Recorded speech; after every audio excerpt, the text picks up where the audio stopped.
Sí.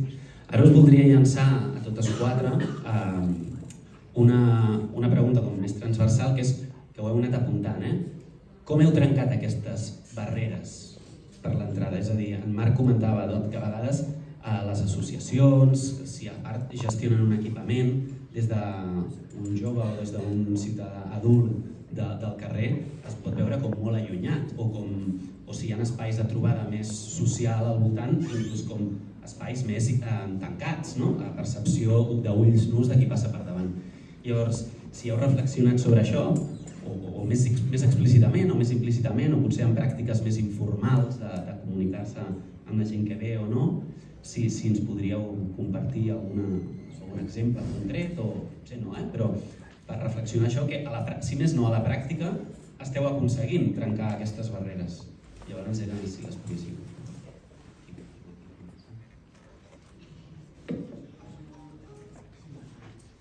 Bueno, jo crec que com una eina és la gestió comunitària en si, que és facilitadora de tenir un tracte més personal amb les usuàries que entren en l'equipament i amb el veïnatge en general.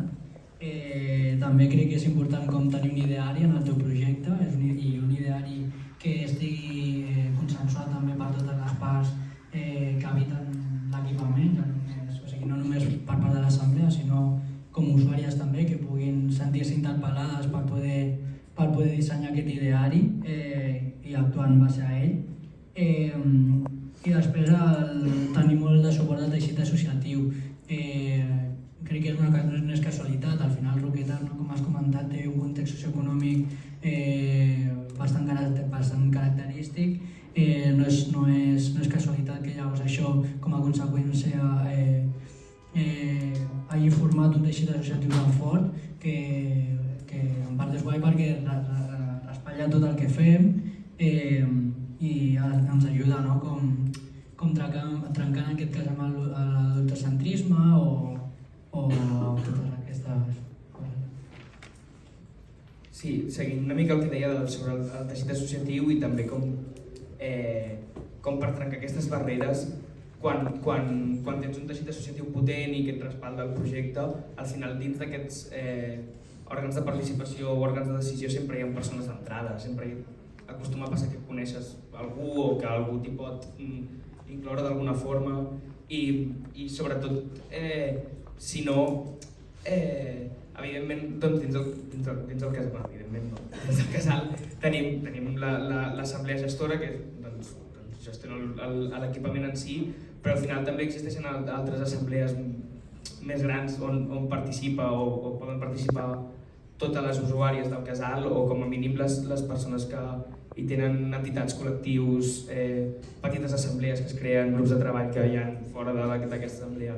I al final també crees un petit teixit associatiu concret dins d'aquest equipament que fa que les persones es coneguin i apel·les a aquesta socialització i aquesta idea de comunitat.